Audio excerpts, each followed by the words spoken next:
ito ay rated SPG. Striktong patnubay at gabay ng magulang ang kailangan. Maaaring may masiselang tema, lengguwahe, karahasan, sexual, horror o droga na hindi angkop sa mga bata.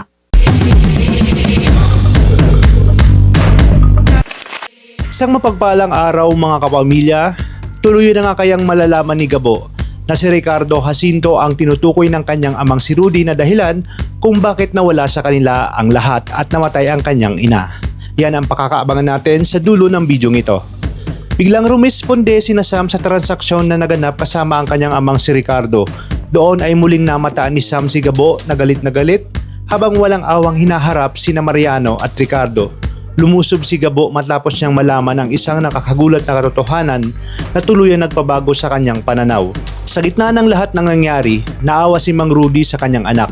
Inamin niyang hindi sana mararanasan ni Gabo ang hirap ng kanilang dinaranas ngayon kung hindi nawala ang kanilang mga gold bar. Noon ay maayos ang kanilang buhay dahil sa yamang kanilang natuklasan. Ngunit inagaw ito ng dati niyang mga kaibigan na sina Mariano at Ricardo. Nagulat si Gabo sa revelasyong ito at agad niyang tinanong ang kanyang ama kung sino ang tunay na kumuha ng kanilang kayamanan. Nangako siyang pagbabayarin niya ang sinumang responsable, ngunit pinigilan siya ni Mang Rudy. Ayon sa kanya, napakamakapangyarihang tao ang sangkot at isa itong mataas na opisyal ng pulisya na kayang gawin ang anumang gusto nito. Hindi naman nagpatinag si Gabo. Sinabi niyang hindi siya natatakot kahit gaano pa kalakas ang kalaban, ngunit nanatiling tikom ang bibig ni Mang Rudy dahil ayaw niyang mapahamak ang kanyang anak. Dahil sa matinding galit, agad na umalis si Gabo at nagtungo kay Tatang. Doon ay sinabi niyang huwag munang ipamigay ang mga gold bar na kanilang na-recover.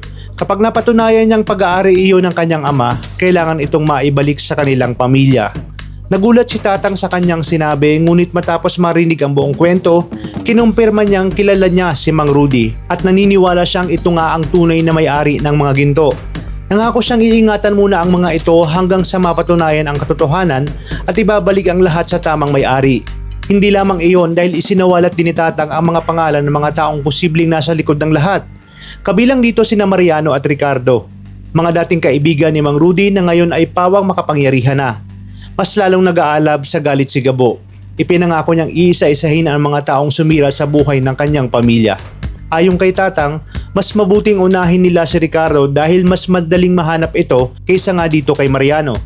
Ngunit para kay Gabo, wala nang atrasan pa. Kahit gaano kalakas ang kanyang mga kalaban, handa na siyang harapin ang mga ito upang maibalik ang hustisya at mabawi ang kayamanang matagal nang ipinagkait sa kanilang pamilya. Kung naging interesado kayo sa mga kwento natin ngayon at kung gusto nyong masubaybayan ang mga susunod na kapanapanabik na kaganapan, ay huwag kalimutang i-like ang video na ito, mag-subscribe sa channel at i-click ang notification bell para lagi kayong updated sa mga videos na aking i-upload. Maraming salamat sa inyong panonood at pagpalain tayong lahat, kapamilya.